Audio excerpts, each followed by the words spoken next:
में भी बोल देंगे। 3 मिनट की बात, 2 मिनट की बात, 2 मिनट की बात है, कोई बात नहीं। English As we are aware that since 27th November 2020, a large number of farmers are protesting at 3 borders of Delhi, and from time to time they had engaged in various activities. In this context, during the tractor rally held on 26 January 21, large-scale violence was witnessed at the various places in Delhi, and the same was handled by Delhi police with utmost restraint. And after 26 January incident, a large number of instances of fake news, manipulated or edited videos instigating disaffection and misleading propaganda posts were spreading on the social media. On 4th of February, while monitoring the social media, we came across a Google document titled Toolkit on Twitter. Initial investigation of this toolkit document revealed that it was created by a pro-Khalistani group named Poetic Justice Foundation and people associated with it. One portion of the toolkit document mentioned action points named prior action. As you are aware, they were digital strike. Delhi police की press conference जिसमें साफ तौर पर बताया जा रहा है कि टूलकिट का एक्शन प्लान क्या था, किस तरह से इसमें कॉन्स्पिरेसी साजिश रची गई। And physical action on 26 January and entering Delhi for Kisan Rally and returned back to the border. The second part of the same document mentions tasks such as disruption of India's cultural heritage such as इस document में, इस tool kit के document में ये तक जिक्र है कि कहां से कहां तक रूट तय होना था और क्या कुछ एक्शन प्लान किया जाना था। पूरा बाकायदा सुनियोजित तरीके से प्लानिंग की गई। Given in the toolkit, when viewed in the context of actual developments in Delhi, clearly showed that the action plan that was formulated in the toolkit was implemented on ground or executed in a copycat manner. Keeping in mind all these facts, और action कैसे copycat तरीके से, यानी जो action तैयार किया है document में उसे कैसे जमीन पर उतारा जाना है, कितना डिस्ट्रक्शन करना है, कितना नुकसान पहुंचाना है, ये सब डॉक्यूमेंट में जिक्र था। During the investigation, many screenshots of the toolkit document available on open source were investigated. As soon the investigation was able to fetch enough information, a search warrant was obtained from the Honorable Court on 9th February 21 against one Nikita Jacob. तमाम screenshots भी इस पूरे documents में जो mention था इन लोगों के पास में पाया गया था और कोर्ट की तरफ से भी एक्शन लिया गया था इन्वेस्टिगेशन के दौरान। निकिता की बात कर ले, दिशा रवि की बात कर ले, और भी बहुत सारी क्लूज मिले हुए हैं, बहुत लोगों के नाम निकलकर सामने आए हैं। दिल्ली पुलिस की तरफ से ये तमाम जिक्र इसमें किया जा रहा है क्योंकि दिशा की गिरफ्तारी के बाद ये साफ तौर पर माना जा रहा था कि कई और नाम भी सामने आ सकते हैं। Several incriminating information was retrieved. Keeping in mind that the person whose premises is being searched is a woman, and as per the court order, the search was carried out in the daytime, and the investigating team wound up the day's search and requested Ms. Nikita Nikita Jacob के घर की तलाशी के लिए बाकायदा search warrant जारी हुआ था। दिन में घर की तलाशी ली गई, कई अहम सुराग जुटाए गए हैं, कई जानकारियां जुटाई गई हैं। And her associate Shantanu and Disha had created the toolkit Google document. The email account created by Shantanu is the owner of this document and all others are its editor. Technical documents के बारे में भी बताया जा रहा है कि किस तरह ईमेल बनाया गया शांतनु के जरिए, और निकिता और दिशा संपर्क में थे लगातार। And through them created the toolkit Google document titled Global Farmer Strike and Global Day of Action 26th January. On 11th January, Nikita and Shantanu, I repeat, on 11th January, Nikita and Shantanu attended a Zoom meeting organized by Poetic Justice Foundation in which the modalities of the Global Day of Action were worked out. Based on the course of action decided in the Zoom 11 जनवरी को निकिता और शांतनु की तरफ से zoom meeting भी की गई जिसमें आगे के एक्शन प्लान के बारे में जानकारी थी।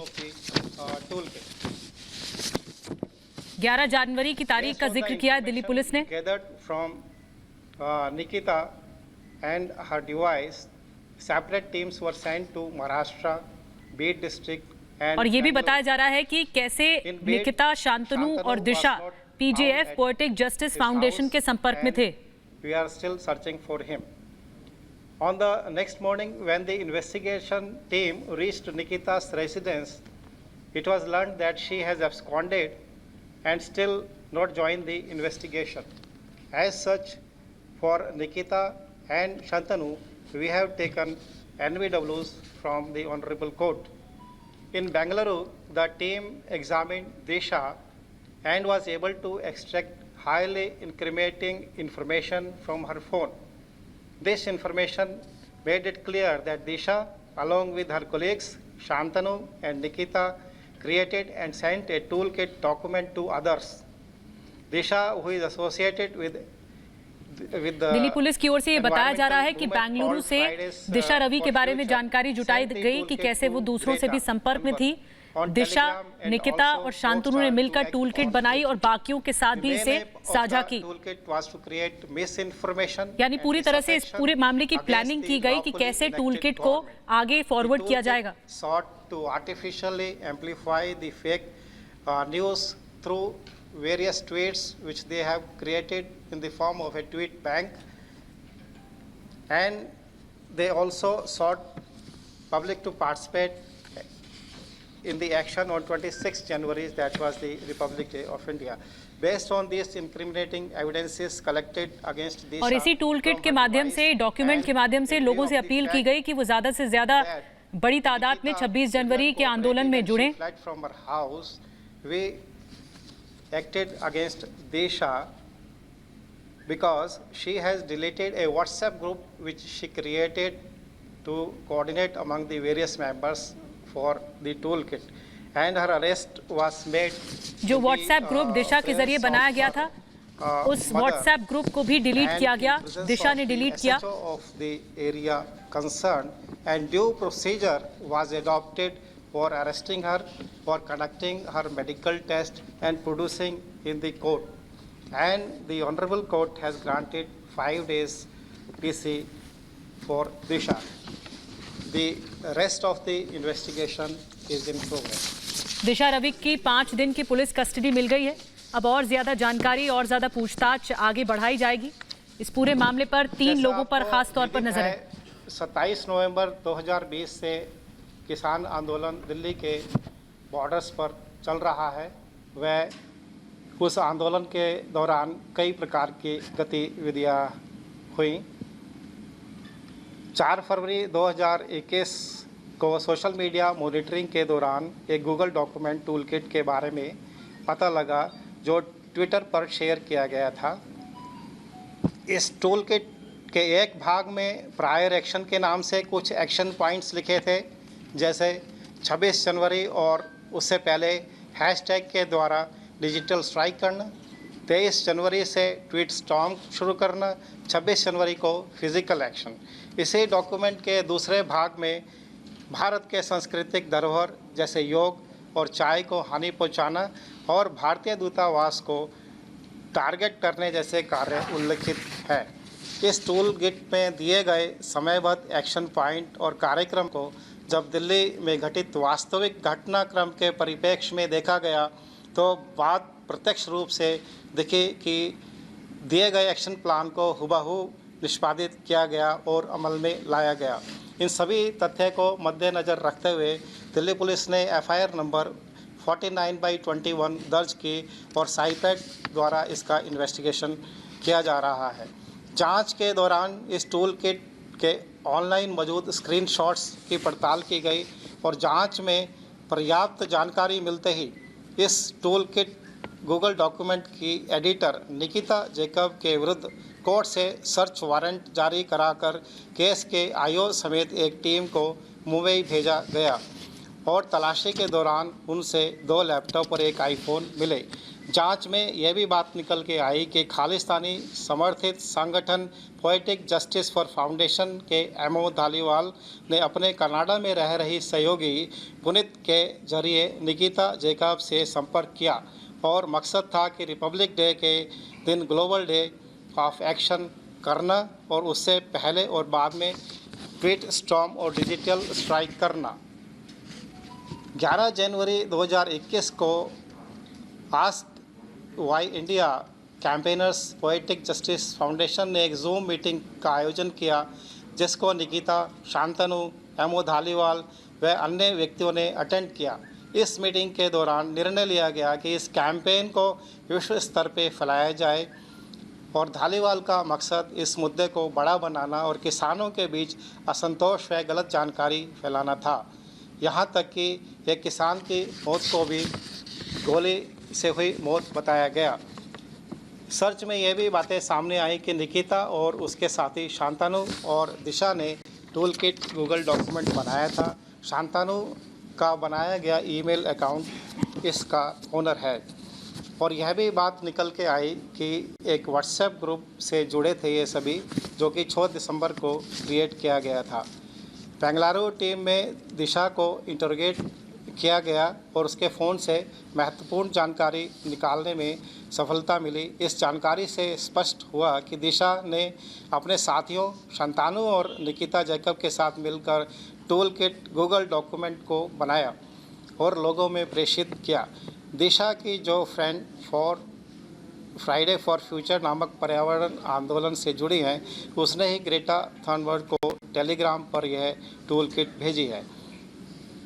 शुरुआती जांच में यह भी बात पता चल रही है कि फ़ोन का काफ़ी डेटा डिलीट किया जा चुका है और दिशा के टेलीग्राम चैट से यह भी बात पता चलती है कि 3 फरवरी को ओनर्स राइट लेकर टूल किट डॉक्यूमेंट से जुड़े अकाउंट और लिंक हटा दिए गए हैं। इन तथ्यों के आधार पर दिशा को 13 फरवरी को बेंगलुरु से उनकी माता और लोकल थाने के एसएचओ की मौजूदगी में गिरफ्तार किया गया। घर वालों और उनके वकील अभिषेक शेखरी को यह बताया गया कि अभिक को दिल्ली ले जाया जा रहा है। वह दिल्ली लाकर प्रोसीजर के मुताबिक उनका मेडिकल कराया गया और कोर्ट में पेश किया गया। कोर्ट में अभियुक्त पक्ष को रखने के लिए वकील मौजूद थे और यह बात कोर्ट के ऑर्डर में भी अंकित है। निकिता जैकब और शांतनु के लिए क्योंकि वे नहीं मिल पा रहे हैं और NPW जो है वो इशू कराए गए हैं और बाकी इन्वेस्टिगेशन अभी प्रोग्रेस में है।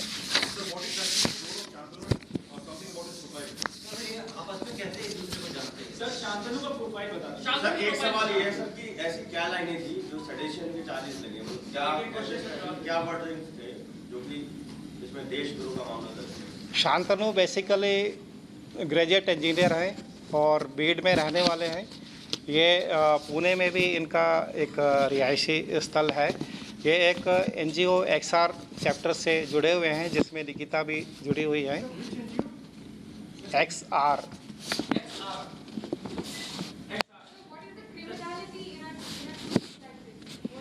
toolkit is already studied with the document released by the Poetic Justice Foundation, and it is Khalistani NGO based. Pardon? The organization which is already behind this toolkit is a banned organization. Sir इस investigation का एक बड़ा part Canada में है, विदेशों में। उसके लिए दिल्ली पुलिस अब क्या कोशिशें करेंगी उससे पूछताछ के लिए, नोटिस जारी करने के लिए, जो कि आप धालीवाल का नाम ले रहे हैं सर? जो प्रोसीजर के मुताबिक हमें पावर्स अवेलेबल है उनका इस्तेमाल किया जाएगा इनको इस केस में तफ्तीश ज्वाइन कराने के लिए। सर दिशा, ये निकिता और शांतनु ये तीनों आपस में कैसे एक दूसरे को जानते थे? ग्रेटा थनबर्ग को ही क्यों चुना था कि अचानक वो मसीहा वर्ग की ट्वीट कर देती है? इसके पीछे की कॉन्स्पिरेसी क्या थी? मकसद ये था कि टूल किट को इतना प्रोपेगेट किया जाए वर्ल्ड वाइड कि जो हमारी एम्बेसीज बाहर इंडिया से एम्बेसीज जो बाहर है उनके खिलाफ भी प्रदर्शन हो और जो इंडिया का जो इमेज है उसको टार्निश किया जाए। और इसलिए जो भी बड़े जैसे जिनकी फॉलोइंग ज़्यादा है उनको इसमें रोप इन किया गया।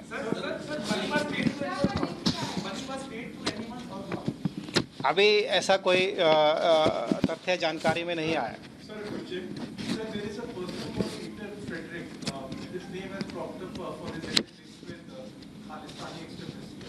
So who is Peter Frederick and how is he associated with this crusade? Peter Frederick एक ऐसे व्यक्ति हैं जिन्होंने इस प्लान को बनाया है कि ये हैशटैग किस तरह से रन करने हैं, इसमें किसको टैग करना है और किस प्रकार से इसको आगे बढ़ाया जाए।